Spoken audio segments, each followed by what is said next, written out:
Baiklah, di sini saya akan memaparkan materi tentang penata laksanaan praoperasi kepada pasien dengan judul latihan batu efektif.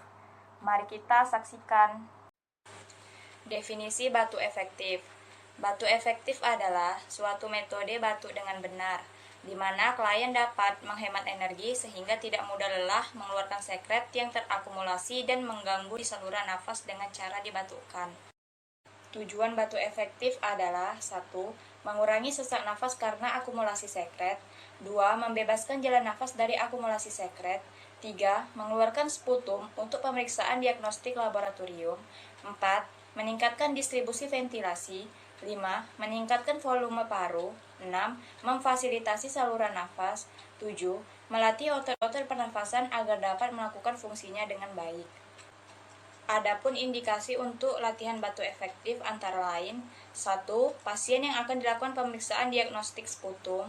2. Pasien dengan gangguan saluran nafas akibat akumulasi sekret. 3. Pasien yang akan masuk pada tindakan praoperasi. Adapun persiapan alat untuk melakukan latihan batu efektif antara lain 1. Kertas tisu. 2. Bengkok. 3. Perlak dan pengalas. 4.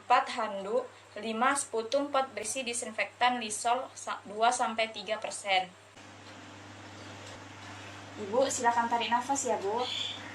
Buang Bu. Ibu tarik nafas selama 5 detik ya Bu. 1, 2, 3, 4, 5, buang. Ibu boleh naikkan bahunya, longgarkan, lalu dibatukkan Bu. Ibu boleh membatukkan 2 kali. Baiklah, itulah materi yang dapat saya jelaskan. Lebih dan kurangnya mohon dimaafkan. Assalamualaikum warahmatullahi wabarakatuh.